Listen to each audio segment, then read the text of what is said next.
U.S. President Donald Trump recently told Turkish President Recep Tayyip Erdoğan in clear terms that it is wrong to supply weapons to the Syrian Kurdish People's Protection Units YPG, Prime Minister Binali Yıldırım has stressed. Mr. Trump understood what is important for Turkey, Yıldırım said during an interview with BBC World, in reference to Trump's pledge to Erdoğan in a phone call on November 24 to end the supply of arms to the YPG in Syria.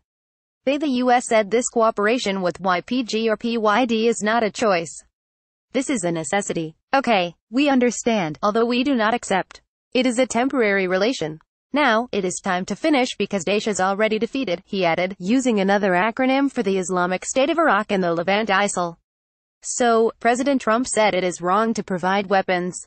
This is clearly mentioned, the Prime Minister said, stating that Turkish policy on fighting against ISIL had been clear from the beginning. Yıldırım said it was important to choose the right partner to fight ISIL.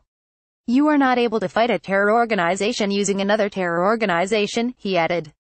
After the conversation between Erdoğan and Trump, the U.S. later said it is reviewing pending adjustments to the military support provided to our Kurdish partners inasmuch as the military requirements of our defeat assist and stabilization efforts will allow to prevent ISIS from returning, referring to ISIL.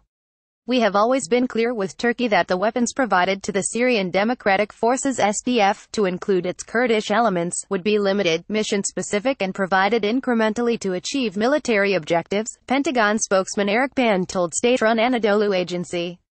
He said the U.S. would continue our partnership with the SDF to complete the military defeat of ISIS. At the White House, spokeswoman Sarah Huckabee Sanders said that even though a complete defeat of ISIL is in sight, that doesn't mean stopping all support of those individual groups. Once we started winning the campaign against ISIS, the plan and part of the process is to always wind down support for certain groups, she said. Now that we're continuing to crush the physical caliphate, we're in a position to stop providing military equipment to certain groups, she added. Meanwhile, responding to a question on whether Turkey had submitted evidence to Washington showing that the U.S.-based Fethullah Gulen had links to the July 2016 coup attempt, Yıldırım said the necessary documents have been submitted. For us, it is obvious.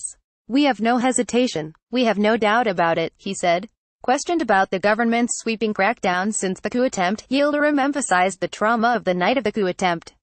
This kind of accusation is there. I accept it, but those who are accusing us should think about what happened on July 15, 2016, he said. Our parliament building was bombed. Their bombs killed 250 innocent people and left 2,194 heavily injured. What can we do then? We have to find those who committed crimes. This is the situation in Turkey, Yıldırım said. We don't detain people without evidence. This is for sure, he said, claiming that the rule of law prevails in Turkey. The Prime Minister called on Turkey's critics to show empathy instead. Have you faced this kind of thing? If you do face this kind of thing, we would see what you would do in response, he said. Yıldırım also dismissed accusations that Erdoğan had been becoming an authoritarian leader. Erdoğan is not deciding who is going to jail or who is going to be freed. Courts decide. We have a free press. Even the prop paper is published, he said. Eric Pan, Pentagon, U.S. Arms and Weapons, Ammunition, YPG, PYD, PKK, Binali Yıldırım, Bilateral Relations, Syria, Recep Tayyip Erdoğan, Donald Trump, Syrian Democratic Forces, SDF.